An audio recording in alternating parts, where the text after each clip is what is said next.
NPS news में आप सबका खैर मकदम है। चलिए बात करते हैं आज की मुख्य समाचार, देश भर की बड़ी खबरें।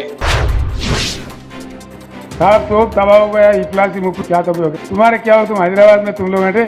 मेरा कारोबार है साहब, मेरा छोटा मोटा कारोबार है, होटल भी है। 70% गिर गया अब। हर कोई पूछ रहे, हर कोई కేసీఆర్ కి యాద్ कर रहा है వాళ్ళు మాట్లాడుతున్నారు ఎక్కడ ప్రతి ఒక్కరు భూముల ధరలు పోయినాయి, మన్ను పోయినాయి, మసానం అన్ని పోయినాయి. ఎంత మంచిగా 4 ఎకరాల రైతు నేను 4 కోట్ల ఆదాయం అనుకుంటుండే, అంత ధీమా ఉండే, ఎంత బాగుండే.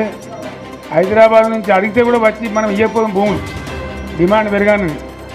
అంత బ్రహ్మాండంగా మారుమూల ప్రాంతంలో కూడా 40 లక్షలు 50 లక్షలు ఎకరానికి ఉండే. అటువంటిది సగానికి సగం పడిపోయి మొత్తం నాశనం చేశారు. వీళ్ళని ఇట్లే వదిలిపెడితే ఇంకింత నాశనం అవుతుంది. కాబట్టి మనం కొట్లాడాల్సిందే. నేను ఇంకొక మాట మీకు చెప్తా, ఎలక్షన్లలో నేను మస్తుగా చూసిన 50 ఏళ్లలో పార్టీలు గెలితే ఓడతాయి.